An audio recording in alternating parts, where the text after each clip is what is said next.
Assalamualaikum warahmatullahi wabarakatuh. Alhamdulillah. Alhamdulillahi wahdah. Sadaqa wa'dah wa nasara 'abdah wa a'azza jundahu wa hazama al-ahzaba wahdah. Asyhadu an la ilaha illallah wahdahu la syarika lahu wa asyhadu anna Muhammadan 'abduhu wa rasuluh. Allahumma fasalli wa sallim wa barik ala hadzal nabiyil karim wa ala alihi wa ashabihi walladzina ittaba'uhum bi ihsanin ila yaumiddin. Amma ba'd. Faqad qala ta'ala fi kitabihil karim wa huwa asdaqul qailin, a'udzu billahi minasy syaithanir rajim.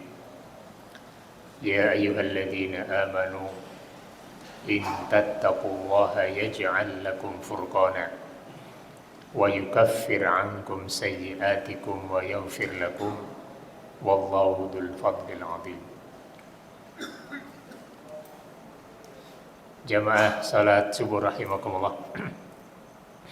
Puji syukur kita haturkan kehadirat Allah Subhanahu wa taala atas berbagai kenikmatan yang tidak pernah bisa kita hitung. Dengan penuh kasih sayang Allah Subhanahu wa taala terus mencurahkan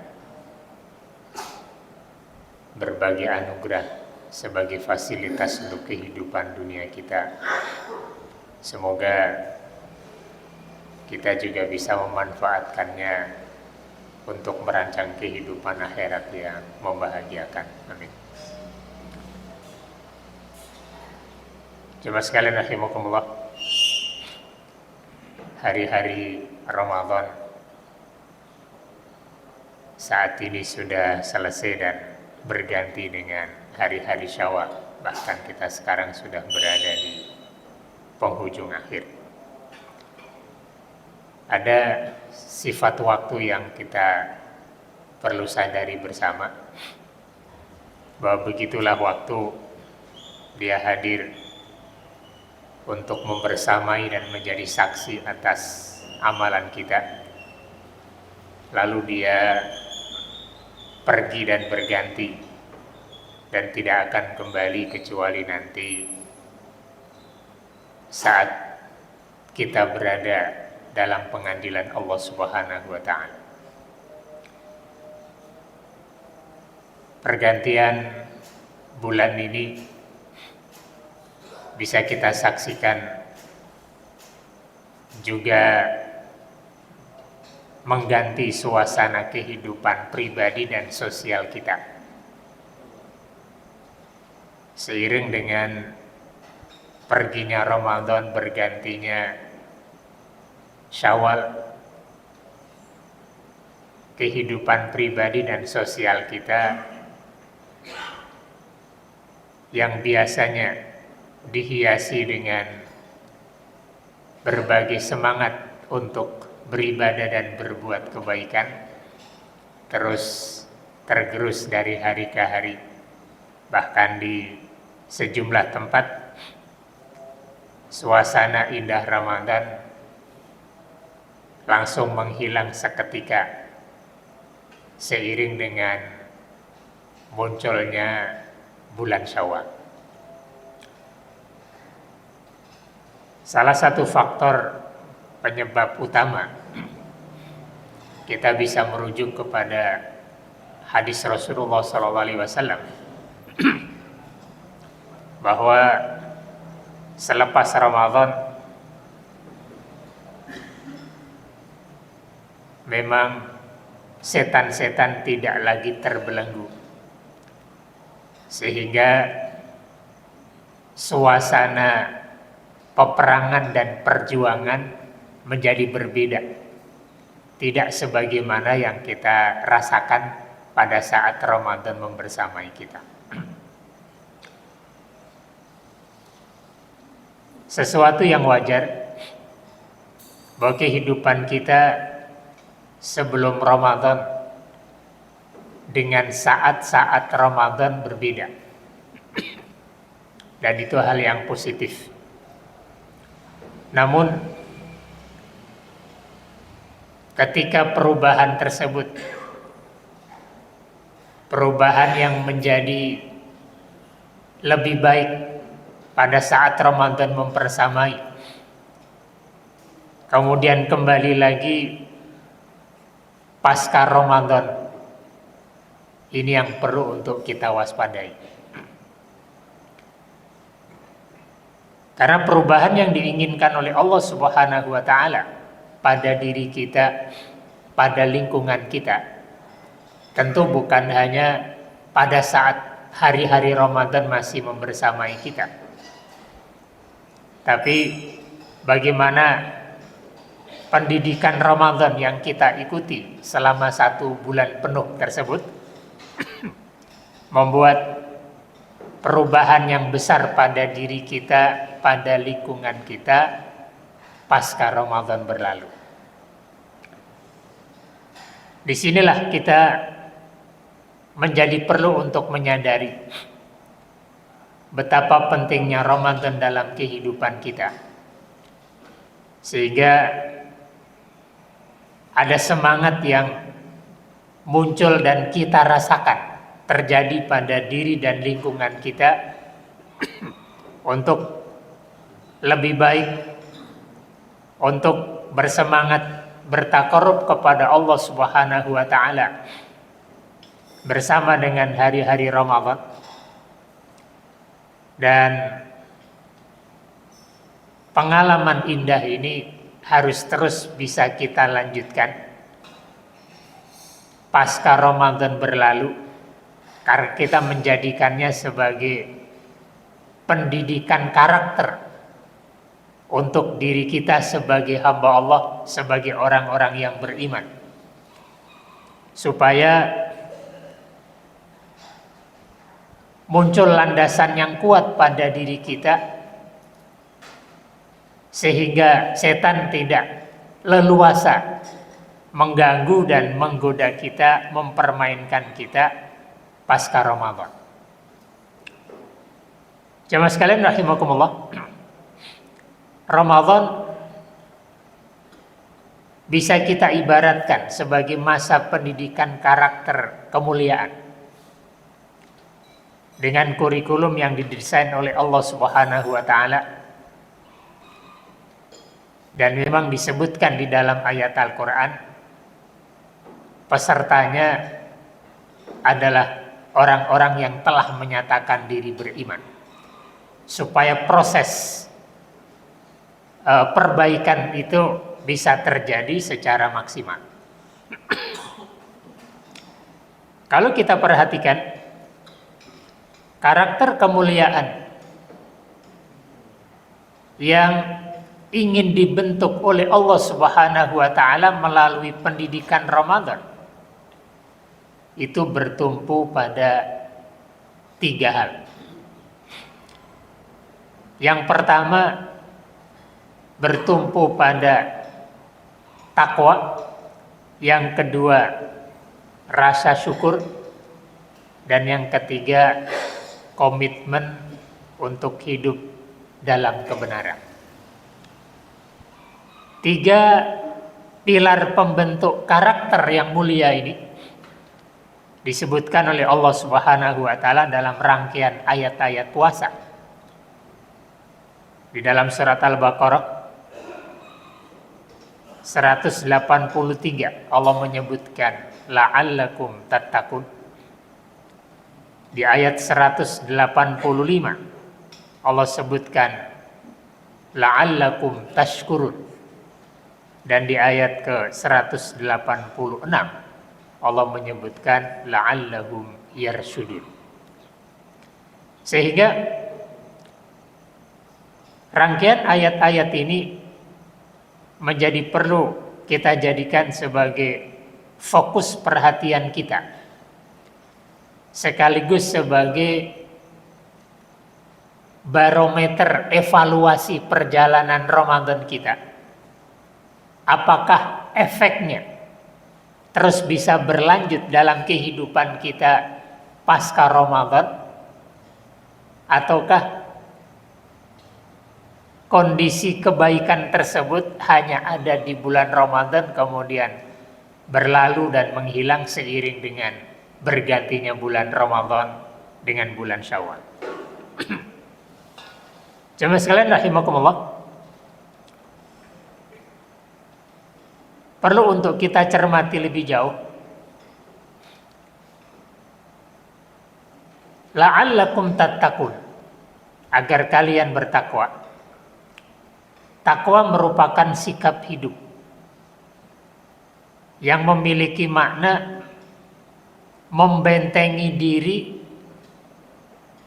dari kemaksiatan dengan ketaatan kepada Allah Subhanahu wa taala. Karena takwa itu artinya benteng, pelindung. Kita melindungi diri agar tidak melakukan kemaksiatan kepada Allah Subhanahu wa taala dengan tunduk dan taat menjalankan aturan perintahnya. Sehingga dengan ketaatan yang kita terus lakukan, maka setan tidak akan leluasa untuk menggoda kita, menggelincirkan kita dari jalan yang diajarkan oleh Allah Subhanahu wa taala. Takwa juga disebutkan oleh Allah Subhanahu wa taala muncul sikap pada diri seseorang itu selektif dan sensitif. Dia selektif karena mampu membedakan mana yang baik, mana yang buruk, mana yang benar, mana yang salah. Mana perintah, mana larangan. Dan dia bisa memilih apa yang harus dia lakukan dalam kehidupan ini. Allah Subhanahu wa taala tegaskan, ya ayyuhalladzina amanu in tattaqullaha yaj'al lakum furqana. Wahai orang-orang yang beriman, jika benar kalian takut kepada Allah, takwa kepada Allah, maka Allah pasti akan jadikan kalian memiliki furqan, memiliki kemampuan untuk membedakan. Dan itu kita bisa rasakan pada saat Ramadan membersamai kita. Ketika semangat ketaatan itu kita tumbuhkan pada diri kita, maka melihat baik dan buruk itu nampak lebih jelas dibanding di luar bulan Ramadan. Ada semangat kita untuk mengikuti apa yang diperintahkan oleh Allah, dan ada kekuatan kita untuk menghindari apa yang dilarang oleh Allah. Itulah furqan. Kemampuan untuk membedakan. Kita selektif dan sensitif terhadap dosa. Itu salah, kita hindari. Ini tidak boleh, kita jauhi.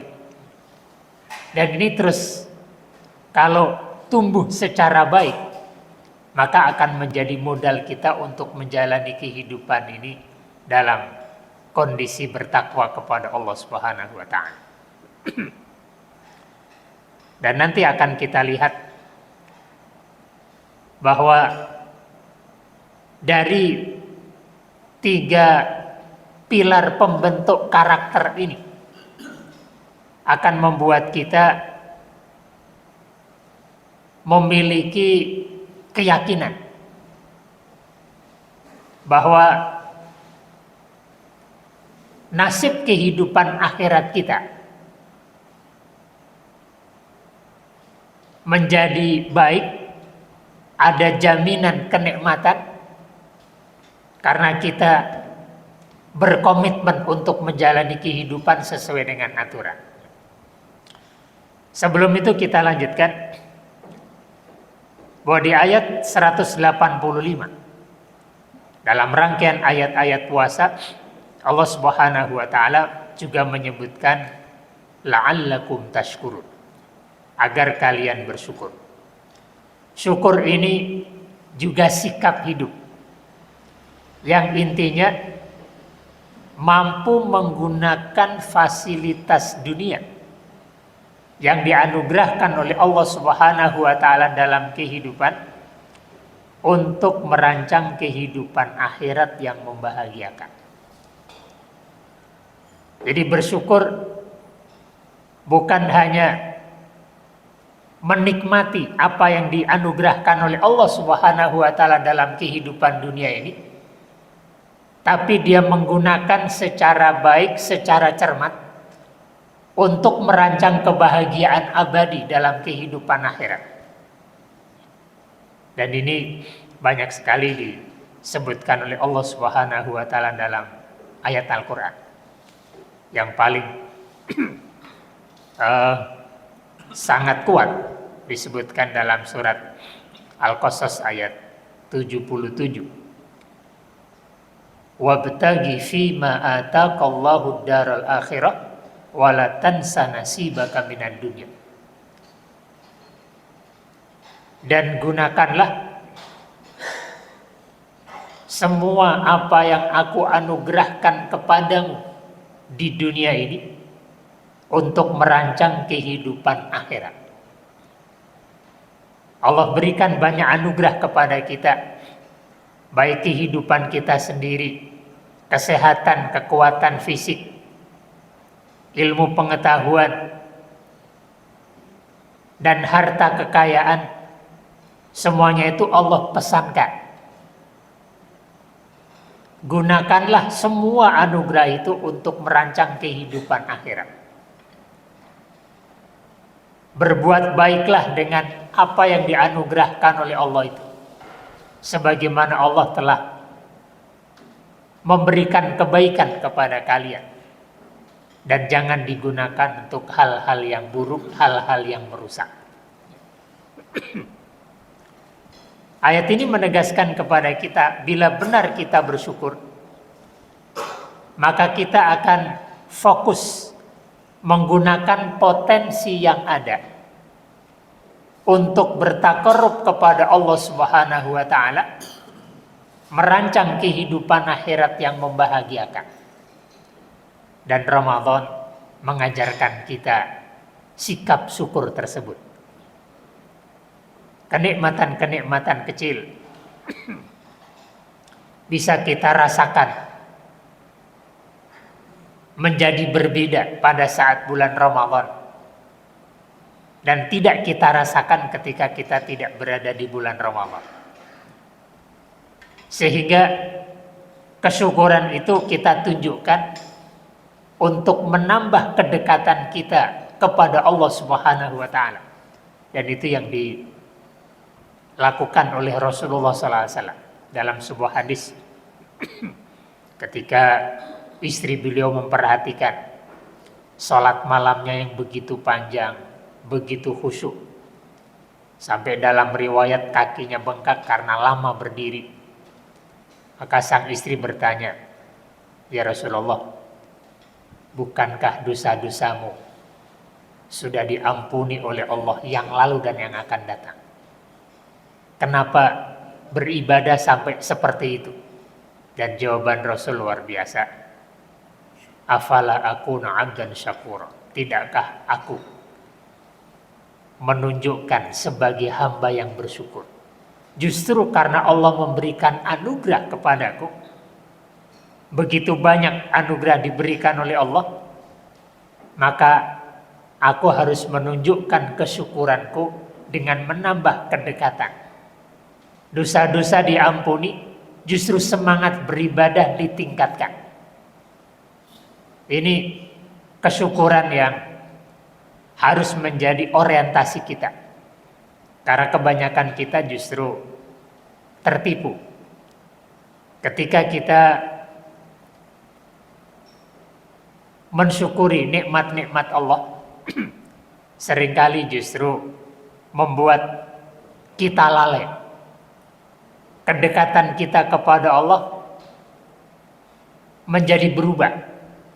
Orang kalau hidupnya tidak ada masalah, semuanya berjalan dengan begitu mudah, maka dia tidak merasa perlu untuk berdoa, tidak merasa perlu untuk dekat dengan Allah Subhanahu wa taala. Seseorang yang sudah merasa dekat karena fasilitas hidupnya dipenuhi, justru dia akan menjauh. Tentu ini kondisi yang perlu untuk diluruskan.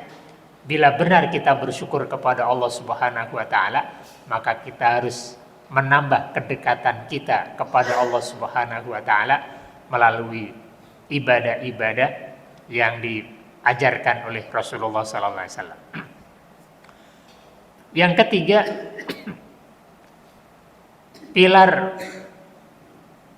karakter mulia yang ingin dibentuk oleh Allah Subhanahu wa taala melalui Ramadan adalah komitmen kita untuk hidup di atas jalan kebenaran. La'allahum yarshudun. Sebuah sikap hidup, kesiapan untuk menjalani kehidupan ini sesuai dengan aturan Allah Subhanahu wa taala. Dan 3 pembentuk karakter mulia ini, yaitu takwa, syukur, dan komitmen menjalankan kebenaran. Kalau kita perhatikan kepada sejumlah ayat-ayat Al-Quran, kita bisa menyimpulkan bahwa seseorang tidak akan mampu menjaga 3 sikap tersebut secara benar di dalam kehidupannya, kecuali dia telah memilih balasan ukhrawi daripada kepuasan duniawi. Atau dalam bahasa yang lain, ketika seseorang orientasi hidupnya sudah orientasi akhirat, maka dia akan menjalani kehidupan dunia ini sesuai dengan aturan yang diperintahkan oleh Allah Subhanahu wa taala. Ketika orientasi akhirat kita ini muncul dengan baik, menjadi landasan kehidupan kita, maka semua persoalan dunia mampu akan kita hadapi dengan baik.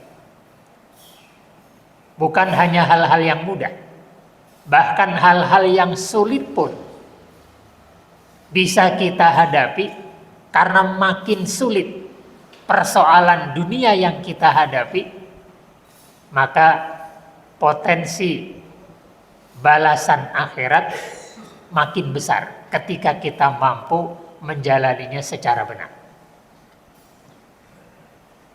Dan di sejumlah ayat Al-Quran,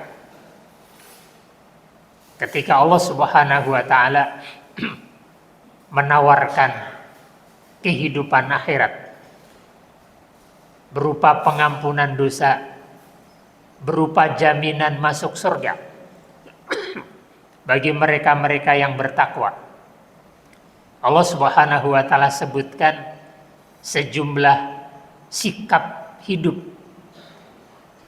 yang ditunjukkan dalam kehidupan dunia yang mampu menciptakan kondisi sosial yang baik. Dan itu yang diharapkan dari hadirnya bulan Ramadan 1 tahun sekali dalam kehidupan kita. Itu menjadi masa pendidikan karakter bagi orang-orang yang beriman, supaya orientasi hidupnya adalah orientasi akhirat, bukan lagi orientasi dunia. Dan itu menjadi pesan terpenting pada saat Ramadan hadir membersamai kehidupan kita. Karena kalau kita perhatikan di bulan Ramadan, kita tidak boleh memenuhi keinginan-keinginan fisik kita,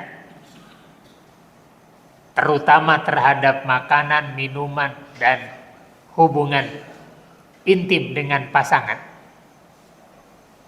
Tapi di saat yang sama, kita diperintahkan untuk meningkatkan amal-amal ibadah. Sehingga di balik itu ada pesan bahwa mengendalikan diri dari kesenangan-kesenangan duniawi untuk merancang kebahagiaan ukhrawi Ini adalah karakter orang-orang yang bertakwa. Dia akan mampu menghadapi fenomena apapun, kejadian apapun, peristiwa apapun dalam kehidupan dunia ini dengan cara yang benar karena persepsi akhiratnya tumbuh secara sempurna. Segala sesuatu kalau dipandang dengan pandangan ukhrawi, maka semuanya memiliki potensi kebaikan di sisi Allah Subhanahu wa taala. Musibah, hal yang paling tidak kita sukai dalam hidup ini. Di sejumlah ayat Al-Quran, di sejumlah hadis Rasulullah SAW, itu justru adalah cara Allah untuk membuktikan cintanya kepada kita.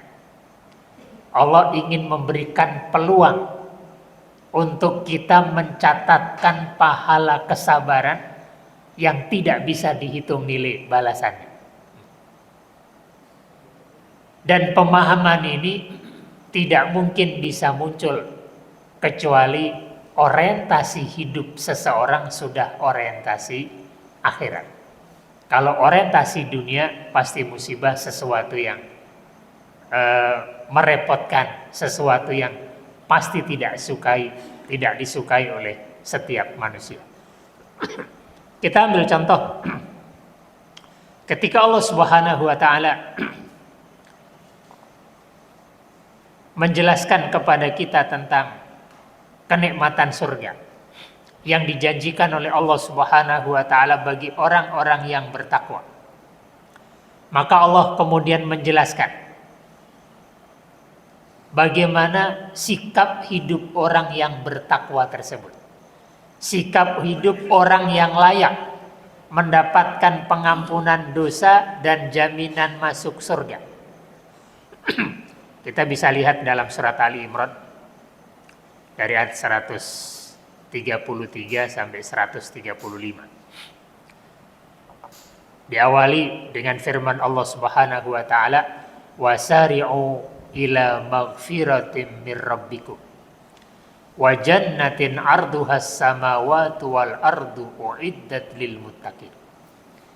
Dan bersegeralah kalian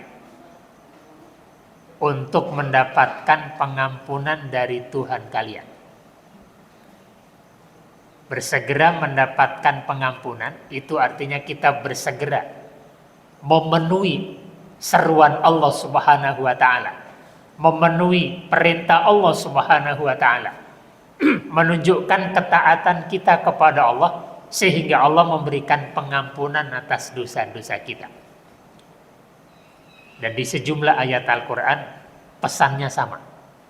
Ketika kita bicara tentang orang-orang bertakwa, itu Allah selalu menawarkan dua hal, dan ini yang terpenting dalam kehidupan kita.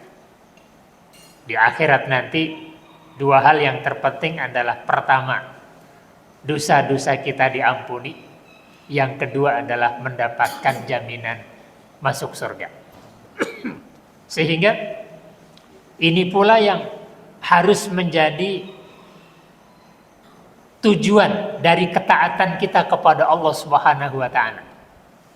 Yang pertama kita berharap dengan ketaatan itu Allah berkenan mengampuni catatan-catatan dosa kita.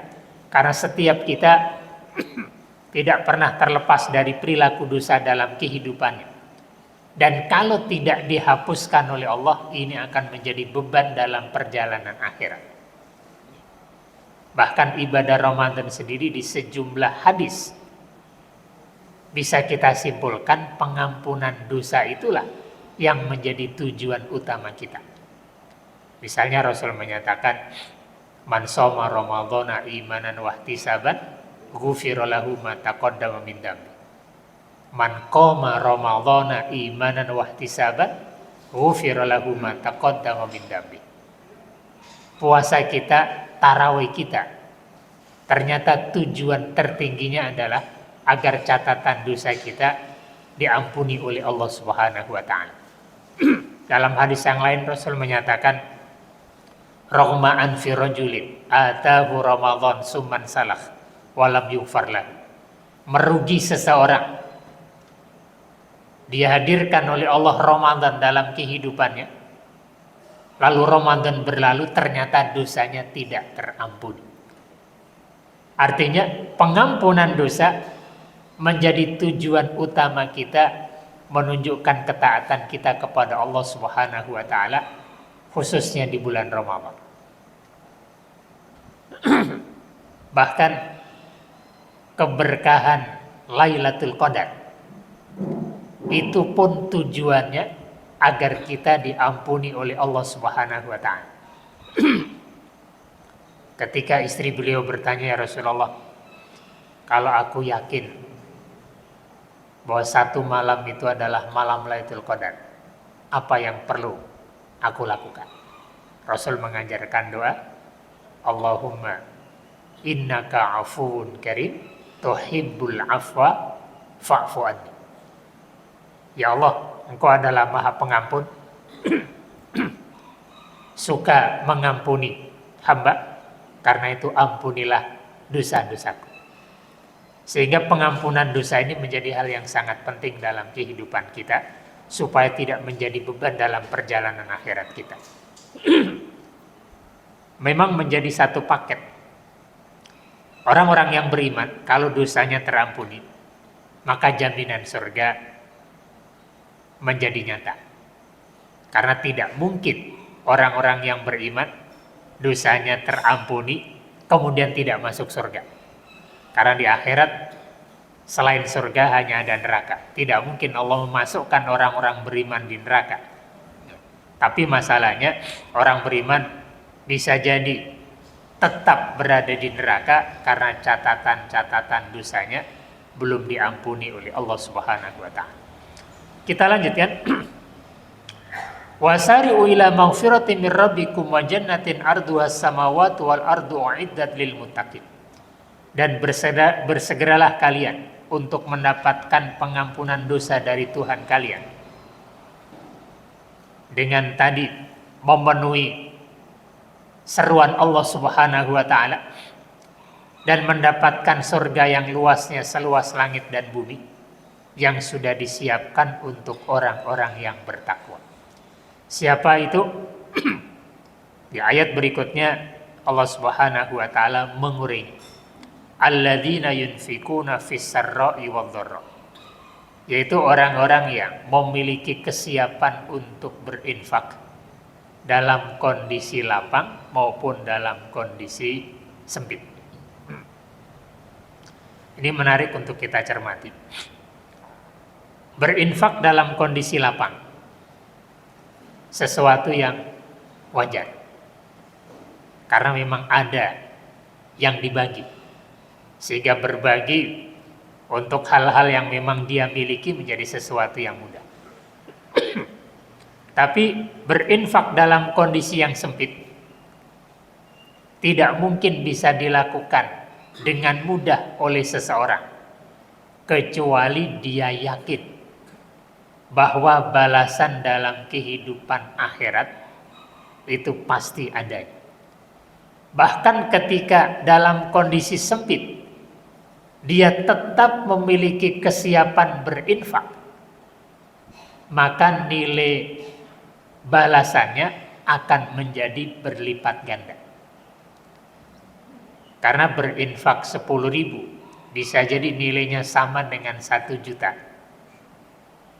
Dalam kondisi yang berbeda. Ada perjuangan yang dirasakan ketika dalam kondisi sempit dia tetap siap untuk berbagi.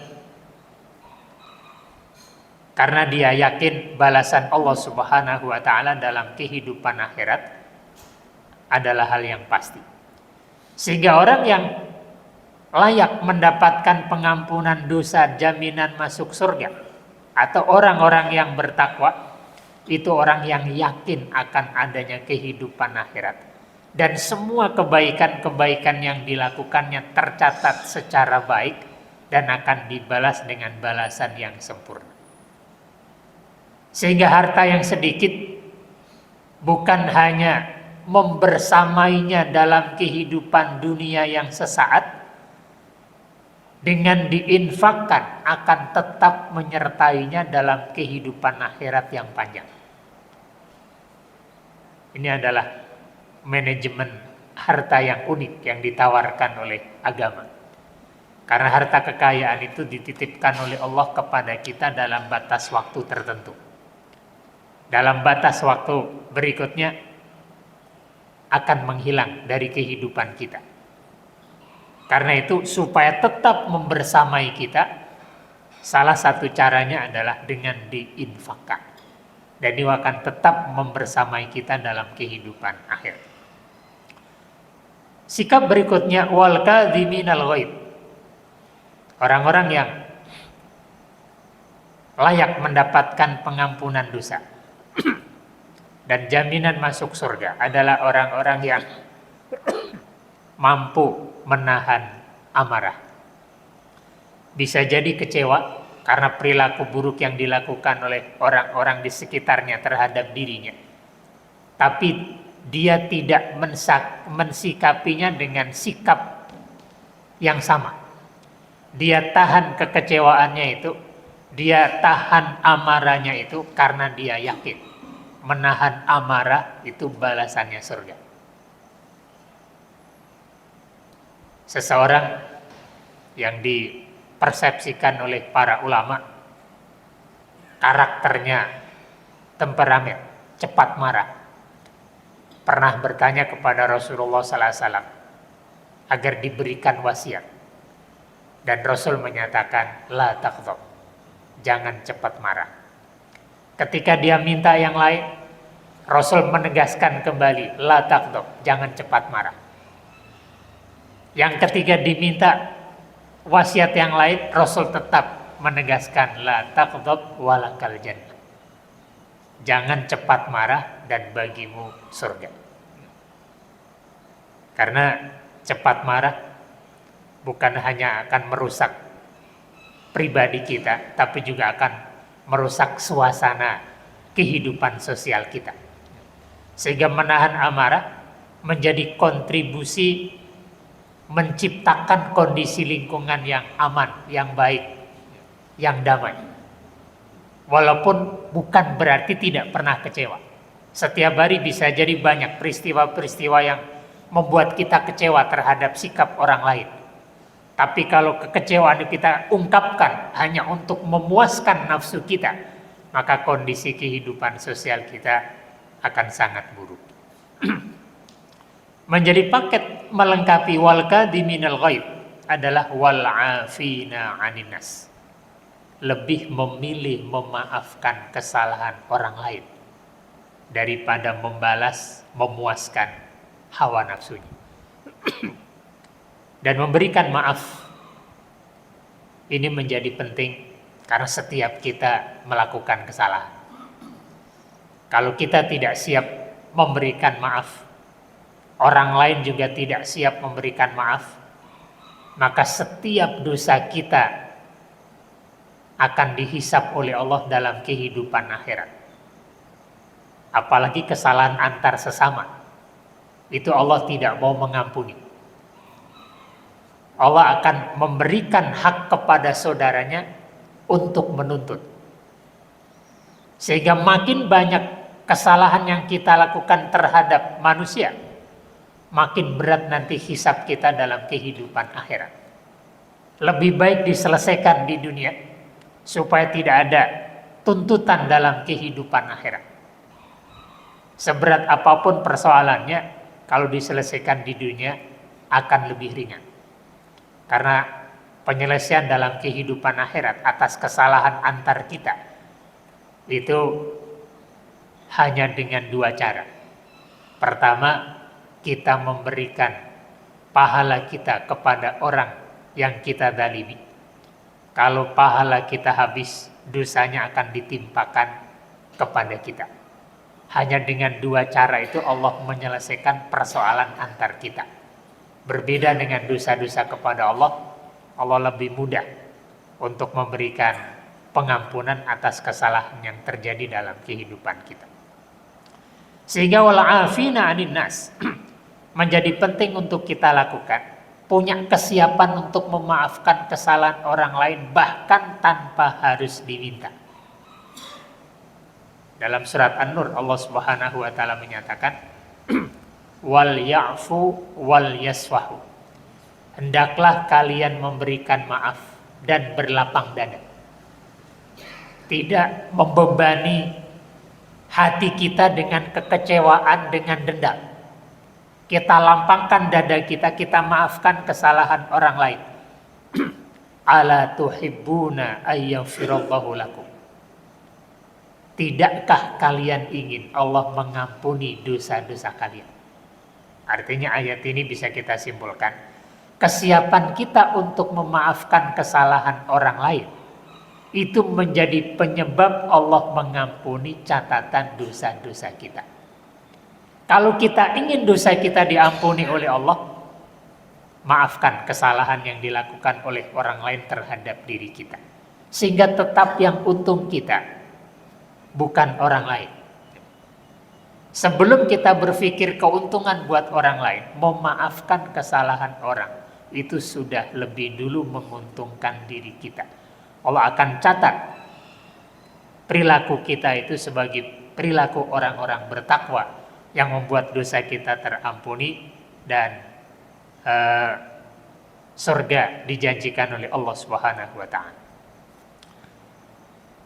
Di ayat 135 perlu untuk kita singgung. Karena ketika kita bicara tentang orang-orang bertakwa, tentu persepsi kita itu orang-orang yang tidak melakukan kesalahan dalam hidupnya. Walaupun itu tidak mungkin. Tapi persepsi kita kalau ada orang melakukan dosa, kita mengatakan dia bukan orang bertakwa. Padahal perilaku dosa itu tetap terbuka kemungkinannya selama seseorang itu masih hidup. Iblis sudah bersumpah di hadapan Allah, selama manusia masih bernyawa, maka aku akan selalu menggodanya dari arah manapun, supaya tidak taat kepada Allah, supaya melakukan perilaku dosa. Tapi Allah Subhanahu wa taala menjawab, selama manusia beristighfar, maka aku akan tetap ampuni dosanya. Dari sini bisa kita simpulkan, orang yang berusaha hidup bertakwa pun tetap terbuka kemungkinan melakukan dosa. Bedanya adalah di ayat 135 ini Allah menjelaskan bagaimana karakter orang bertakwa itu, bagaimana sikap hidupnya. Walladzina idza fa'alu fahishatan aw dzalamu anfusahum dzakarullah fastaghfaru lidzunubihim wa may yaghfiru dzunuba illallah wa lam yusirru ala ma fa'alu wa hum ya'lamun. Termasuk ciri orang bertakwa, di samping tadi punya kesiapan berbagi, berinfak dalam kondisi lapang maupun sempit, siap untuk menahan amarah, siap untuk memaafkan kesalahan orang lain, hal-hal yang baik. Berikutnya Allah menjelaskan orang bertakwa itu orang yang ketika melakukan dosa, bahkan fahisyah itu bisa diartikan dosa besar, au dzalamu anfusahum, atau dosa-dosa yang lain. Berbagai bentuk penyimpangan bisa terjadi dalam kehidupan kita. Orang-orang yang berusaha untuk hidup bertakwa, fokusnya bukan pada perilaku dosanya, tapi sikap yang dia tunjukkan ketika perilaku itu terjadi. Zakarullah, mereka segera ingat Allah.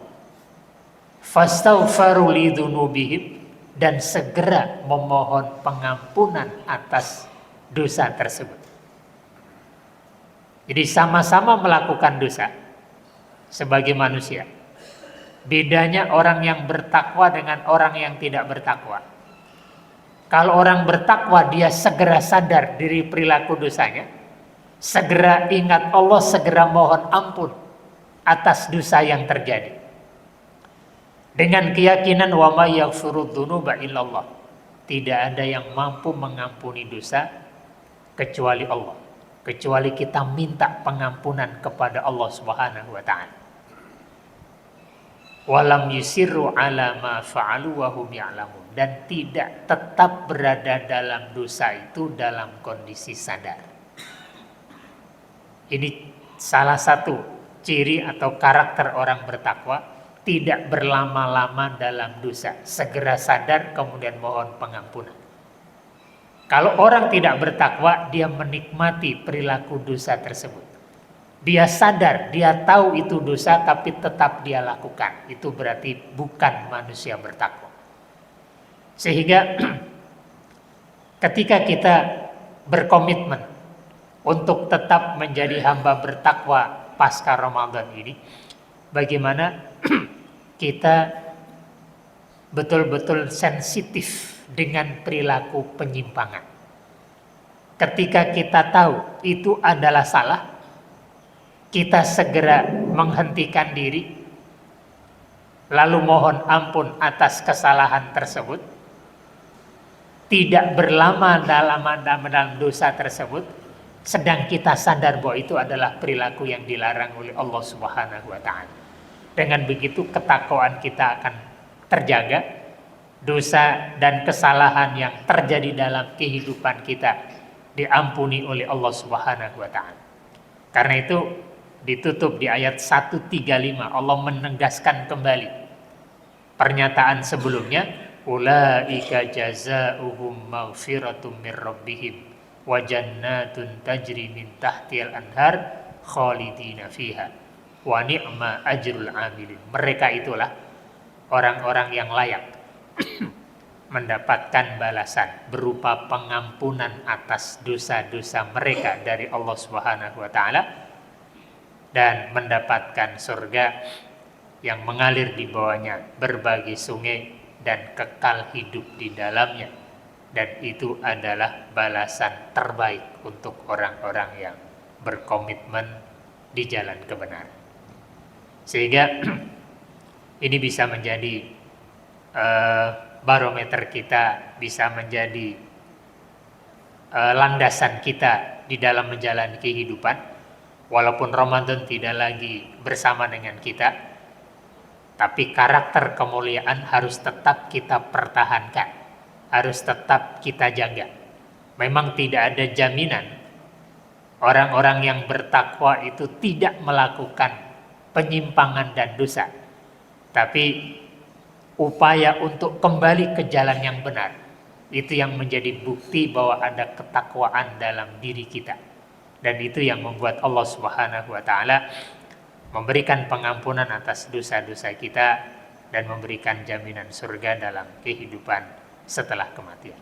Semoga karakter-karakter kemuliaan yang kita pelajari bersama dengan Ramadan kemarin tetap bisa kita rawat, bisa kita jaga, bisa kita pertahankan pasca Ramadan. Karena Ramadan hadir untuk memberikan bekal, bukan perubahan di bulan Ramadan saja yang diinginkan oleh Allah, tapi perubahan di bulan Ramadan menjadi bekal kita untuk bisa menjalani kehidupan yang lebih baik pasca Ramadan sampai kita bertemu dengan Ramadan berikutnya. Demikian yang bisa disampaikan. Untuk selanjutnya silakan kalau ada hal-hal yang perlu untuk disampaikan. Assalamualaikum warahmatullahi wabarakatuh.